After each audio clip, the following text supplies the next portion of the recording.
بسم الله الرحمن الرحيم. إذا وقعت الواقعة ليس لوقعتها كاذبة خافضة رافعة إذا رجت الأرض رجا وبست الجبال بسا فكانت هباء منبثا وكنتم أزواجا ثلاثة فأصحاب الميمنة ما أصحاب الميمنة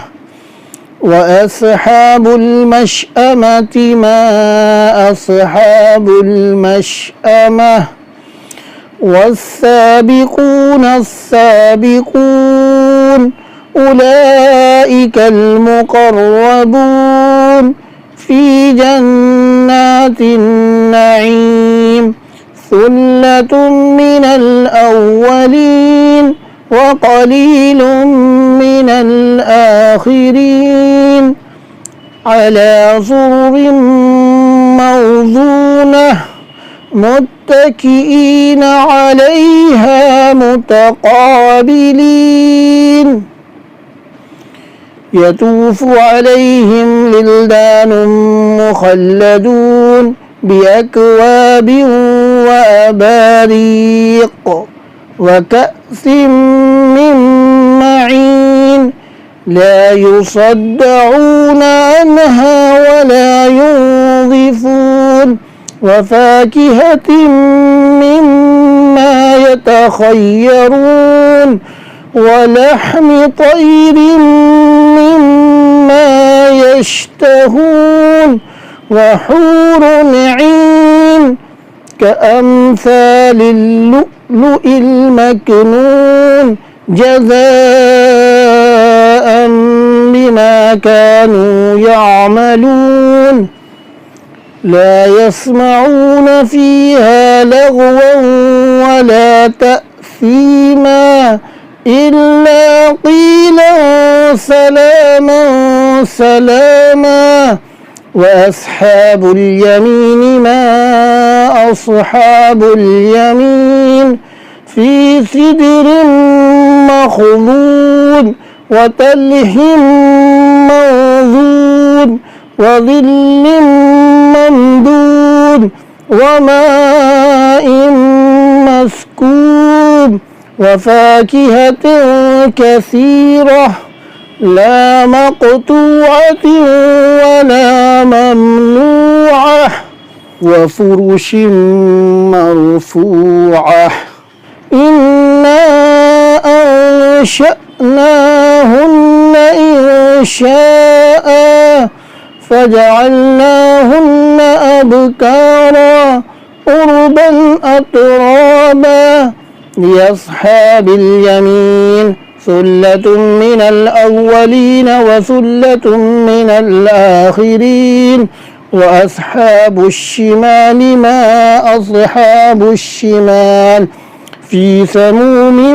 وحميم وظل من يحموم لا بارد ولا كريم إنهم كانوا قبل ذلك مترفين وكانوا يصرون على الحنث العظيم وكانوا يقولون أئذا متنا وكنا ترابا وعظاما أئنا لمبعوثون أوآباؤنا الأولون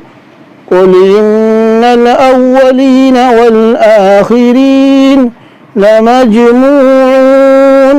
إلى ميقات يوم معلوم ثم إنكم أيها الضالون المكذبون لآكلون من شجر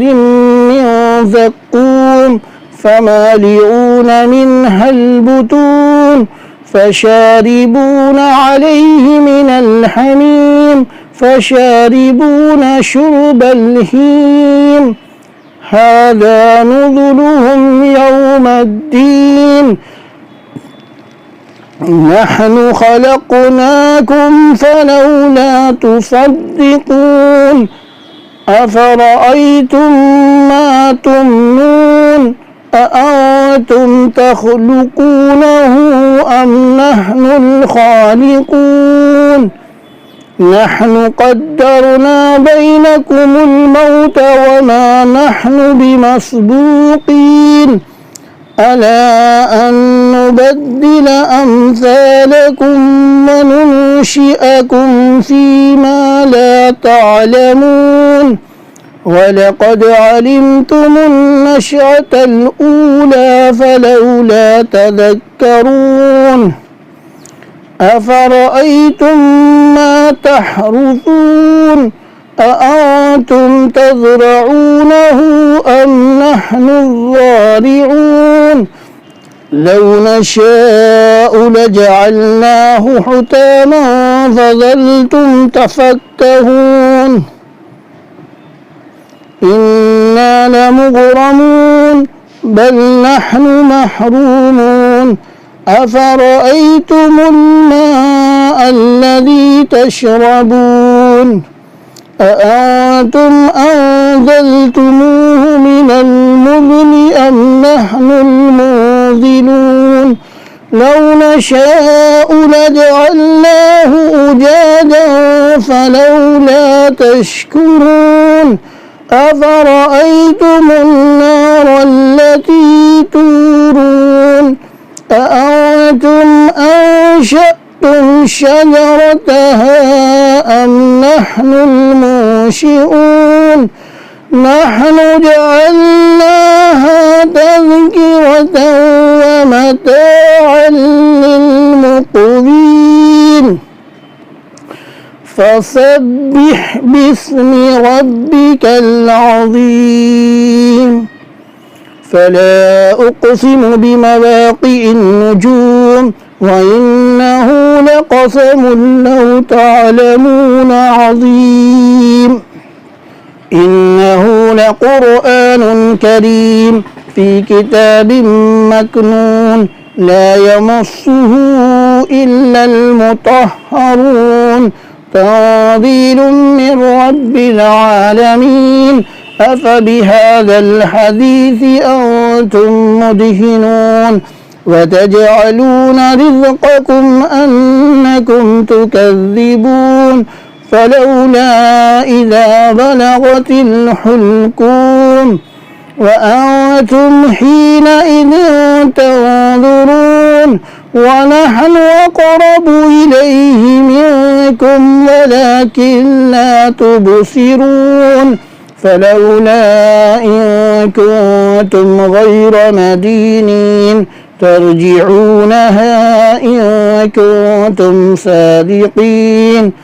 فأما إن كان من المقربين فريح وريحان وجنة نعيم وأما إن كان من أصحاب اليمين فسلام لك من أصحاب اليمين وأما إن كان من المكذبين الضالين فنزل من حميم وتسلية جحيم إن هذا لهو حق اليقين فسبح باسم ربك العظيم